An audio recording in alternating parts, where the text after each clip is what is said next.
lulutuin natin ngayon ay breaded pork chop. Ala kusinerong musikero. Ito ang kailangan natin, ang pork chop. Una, tatanggalin natin yung buto ng pork chop. At pagkatapos tanggalin ng buto, ipapound natin yung ating pork chop para ito ay lumambot. Kaso wala tayong meat tenderizer kaya likod ng kutsilyo ang gagamitin nating pang tenderize.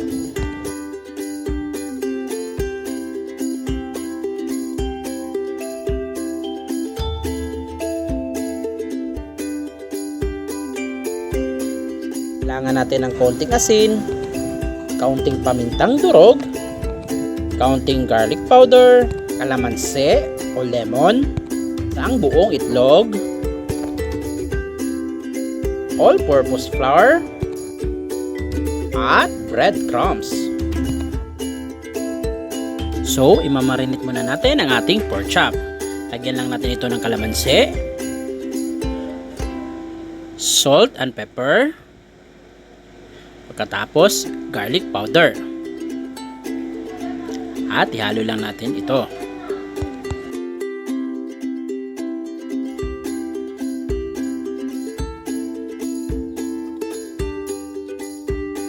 At lagyan din natin ito ng liquid seasoning.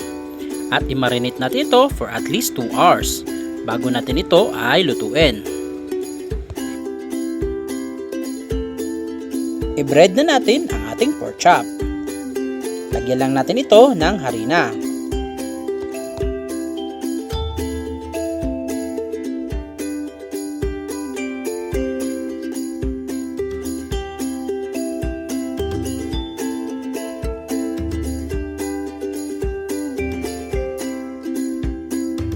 Pagkatapos lagyan natin ng harina, ilagay sa itlog.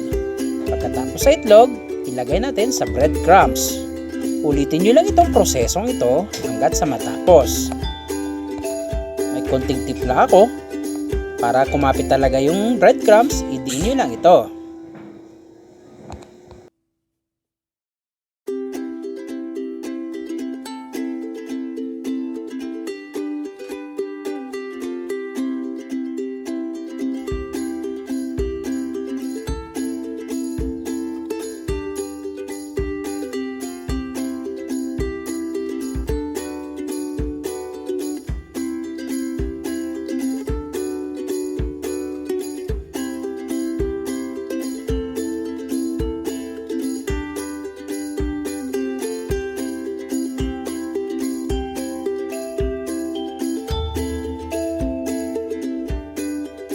At ito na siya.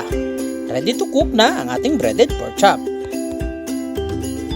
So, lulutuin na natin ang ating pork chop. Maglagay lang tayo ng mantika sa kawali. At kung sa tingin mong mainit na yung mantika, iprito na natin ang ating pork chop. Ang importante talaga dito, mahina lang yung apoy para hindi masunog yung ating pork chop.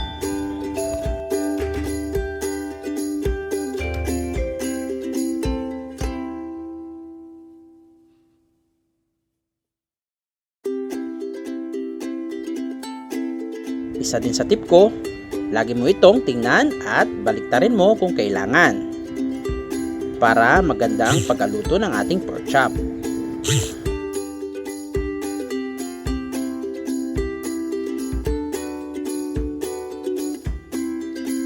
Kung sa tingin mong golden brown na ito at luto na, pwede mo na itong ihain.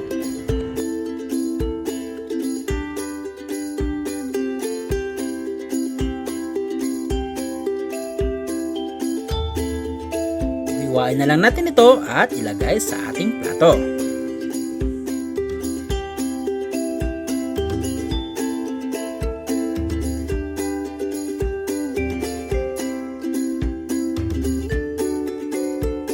Charan! Ito na ang ating breaded pork chop. Ala kusinerong musikero. Happy eating!